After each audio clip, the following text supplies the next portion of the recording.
नमस्कार, आप देख रहे हैं सूचना भारती टाइम्स। दिल्ली के रानीबाग गोलोक धाम नव वर्ष बड़े ही हर्ष और उल्लास भक्तिभाव के साथ मनाया गया। यह आयोजन मंदिर के महंत सुखदेव गिरी महाराज जी के सानिध्य में संपन्न हुआ। नव वर्ष के अवसर पर मंदिर परिसर में भजन कीर्तन का आयोजन किया गया, जिसमें बड़ी संख्या में श्रद्धालुओं ने भाग लेकर संगीत के माध्यम से नव वर्ष का स्वागत किया।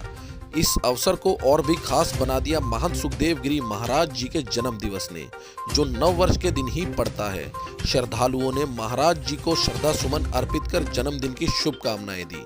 कार्यक्रम में प्रमुख समाज सेवी मदन खुराना भी उपस्थित रहे, जिन्होंने महाराज जी को नव वर्ष एवं जन्मदिन की मंगल कामनाएं प्रेषित की।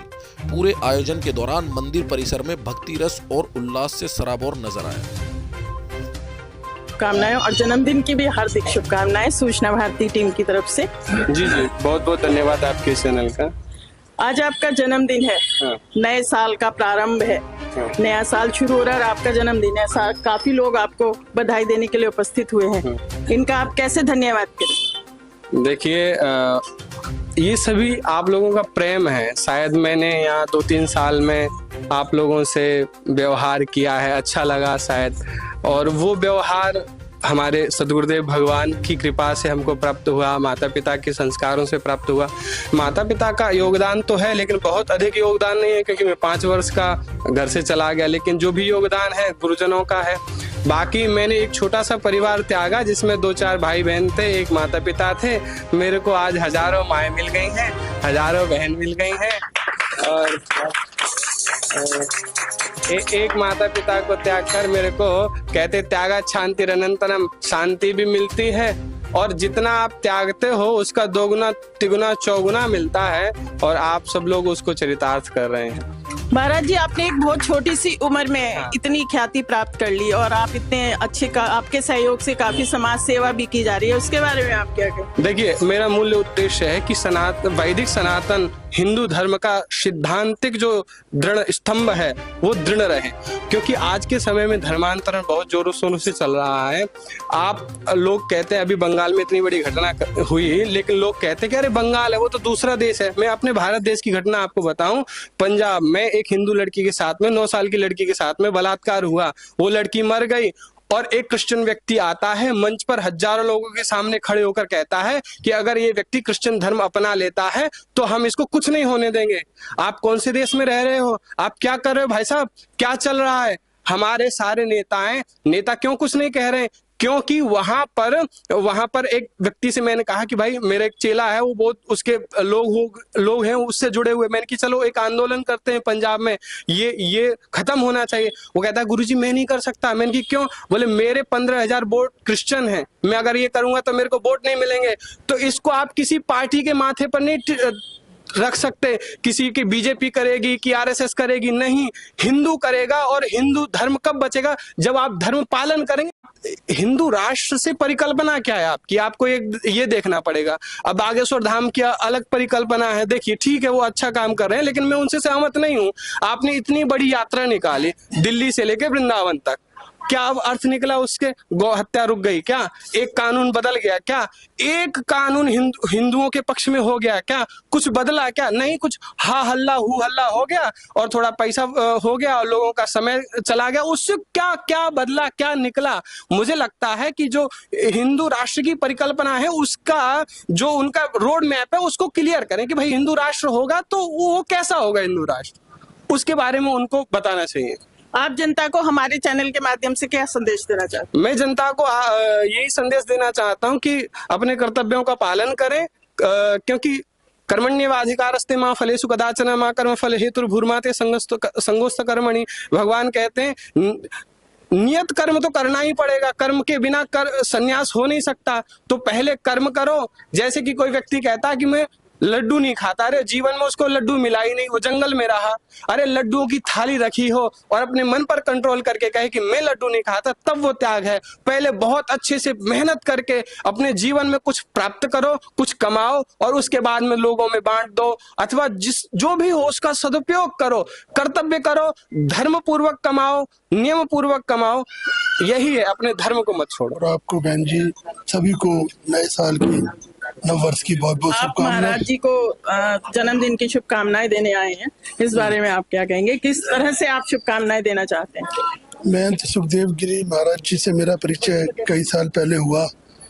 इनके विचार सुने, बहुत अच्छा लगा। जिस प्रकार ये धर्म की, सनातन धर्म की रक्षा करते हैं और देश और समाज के बारे में सोचते हैं, तो मुझे भी इनसे बहुत प्रेरणा मिलती है और मैं भी आगे बढ़ता हूँ। और यहाँ इतनी संगत आई हुई है, सबको बहुत प्रेरणा मिलती है और हर दिन यहाँ पे शाम को संगत भजन सुनती है, सनातन धर्म का धारण करती है। तो मैं तो यही कहना चाहूँगा, इसी तरह हम अपने समाज को, देश को आगे बढ़ाते रहे और सनातन धर्म को आगे लेके जाएं। आप और महाराज जी दोनों सहयोग से बहुत सारे बड़े बड़े समाज सेवी कार्यक्रम आपने किए हैं, उसके बारे में आप क्या कहेंगे? हम कौन होते हैं कार्यक्रम कराने वाले? कार्यक्रम नहीं भाई साहब, तो किए तो है ना। भगवान है, ये तो जो हमारे को इतने पावर समझ लो, एक शक्ति दे रखी है कि कहीं भी हमें कोई बुलाता है, हमें ये लगता है कि ये कार्य शायद वो उस इंसान ने अगर मेरे को रात को फ़ोन किया या दिन में फ़ोन किया कि उसको लगता है मैं ये कार्य कर सकता हूँ, तो तभी उसने किया। तो यही मेरे फादर ने, पिताजी ने कहा था कि अगर कोई कार्य के लिए आए तो कोशिश जरूर करना, और हम कोशिश करते हैं, वो कामयाब हो जाती है। आप एक रसोई भी चलाते हैं 5 रुपए वाली। 5 रुपए नहीं, वो 5 रुपए तो नाम मात्र का लिखा हुआ है कि कई लोग क्या होता है जो खाना खाते हैं ना, उनको ये होता है कि मैं कुछ ना कुछ गुल्लक में डालूं। उसमें लिखा हुआ है 5 रुपए में खाना, भरपेट खाना, ना पैसे हो जब भी खाना, मतलब तो वहाँ फ्री में ही है। कई ऐसे लोग भी होते हैं कि वो कहते हैं मैं कुछ ना कुछ अपने जेब से खर्चा करूं, तो इसलिए है। और वो हमने कोरोना काल में शुरू की थी, टीम थी, सब कह रहे थे 2-3 महीने में बंद हो जाएगी, आज 3 साल से ऊपर होने वाले हैं और वो रसोई चल रही है, भगवान की कृपा चल रही है। भाई साहब, नव वर्ष की तरह के लिए आप क्या शुभ संदेश देना चाहेंगे जनता को हमारे चैनल के माध्यम से? जैसे आपका चैनल समाज की बुराइयों को उठाता है और निडर होके समाज और देश की सेवा करता है, मैं हर व्यक्ति और माता बहनों से यही कहना चाहूँगा कि बगैर डर के कोई भी अगर गलत कार्य कर रहा है उसका विरोध करना चाहिए। और इसी तरह सब जैसे सत्संग में आके सत्संग में सुन के जो जाते हैं उसका इस्तेमाल करना चाहिए। ये नहीं कि यहाँ की बात छोड़ के वो अपने घरों और समाज में, मोहल्ले में भी इस्तेमाल करना चाहिए। धन्यवाद भाई।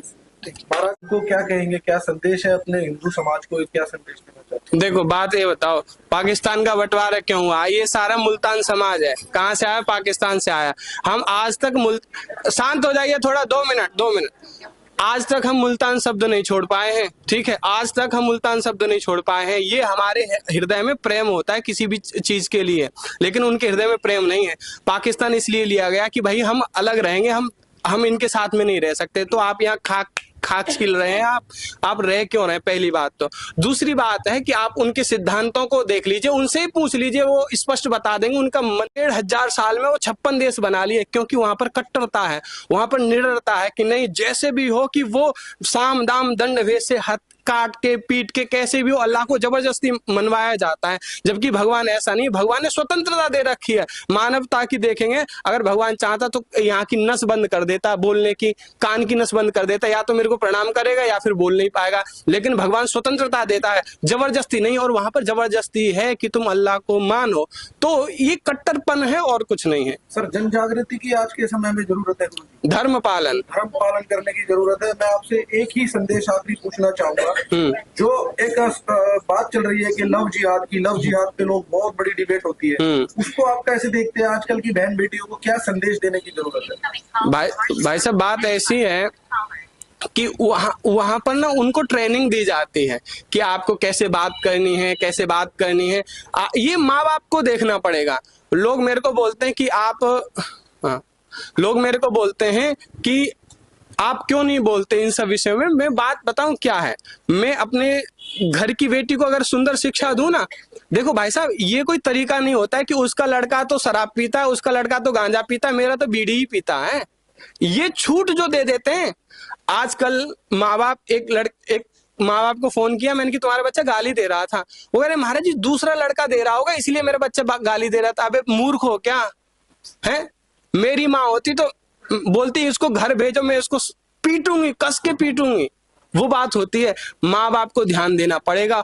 और ये कोई मैं नहीं करूंगा, मैं मात्र आपको बता सकता हूं, हमारी पुस्तकें पुश कर सकती हैं, उस तक नहीं पहुंचा सकती, पालन आपको ही करना पड़ेगा। तो माँ बाप को विशेष जिम्मेवारी है, वो फोन देख रहा है, क्या देख रहा है, कैसे चल रहा है, क्या नहीं चल रहा है, उसका फ्रेंड सर्कल क्या है, वो जब तक नहीं आप डिसाइड करेंगे कि किससे बात करना है किससे नहीं है, तब तक ये कुछ सुधरने वाला नहीं है। देखिए, आपका बहुत बहुत धन्यवाद, आप हमसे जुड़े।